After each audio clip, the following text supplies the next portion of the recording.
खुलुमबाय गोजोन मोनाबिलिनि गोजोननायखौ आंनि केकेलाय बड' रादाबनिफ्राय जासिहरनाय थाबाय। नोंथांमोननि थाखाय दासिमनि मोननैसो खौरां लानानै फैलायबाय। अन्नानै चेनेलखौ दासिमबो साबस्क्राइब खालामाखैबा अन्नानै साबस्क्राइब खालाम आरो लाइक खालाम। दानिया फै गाहाय रादाबाव। दिनैनि गाहाय रादाबाव दं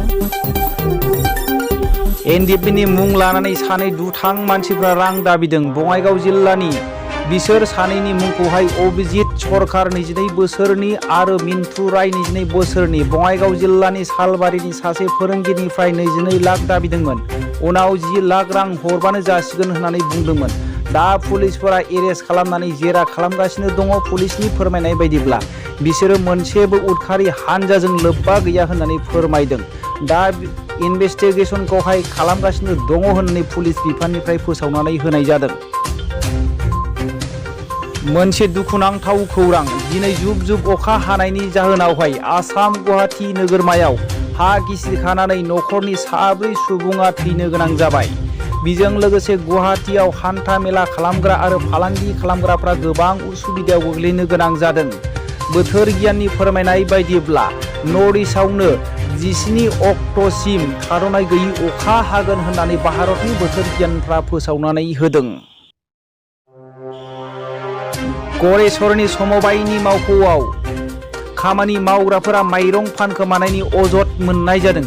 गरेस्वरनि मुहुरिपारायावहाय माइरं गोमानाय जाथाय जादों। बेखौनो लानानै मुहुरिपारानि ओनसोलनि सुबुंफोरा धरना होनाय जादों। बिसोरो बेबायदि धरना होदों। बिटिआर सोरखार हाय हाय, बिजेपि सरखार हाय हाय, आसाम सरखार हाय हाय होननानै बिथांमोना धरना होदों। बेजों लोगोसे बिथांमोना मन्त्रि रन्जित दास हाय हाय, प्रमद बर' काम नाय हाय हाय होननानै बिथांमोना धरना होदों। बेजों लोगोसे गोबां मन्त्रि आरो एमएलए आरो इएमजिएमफोरखौ बिथांमोनहा हाय हाय होननानै धरना होदों। मिथिनो मोननाय बायदिब्ला गासै गं 12 ट्राक माइरंआ सालानल' सफैदों, नाथाय समबायनि मावख'आव सफैयाखै होननानै बिथांमोनहा फोरमायदों। बिनिखायनो ओनसोलनि सुबुंफोरा फानखोमाग्रा सुबुंफोरखौहाय हमनानै साजा होनांगौ होननानै बिथांमोनहा गोख्रों दाबि दैखांदों।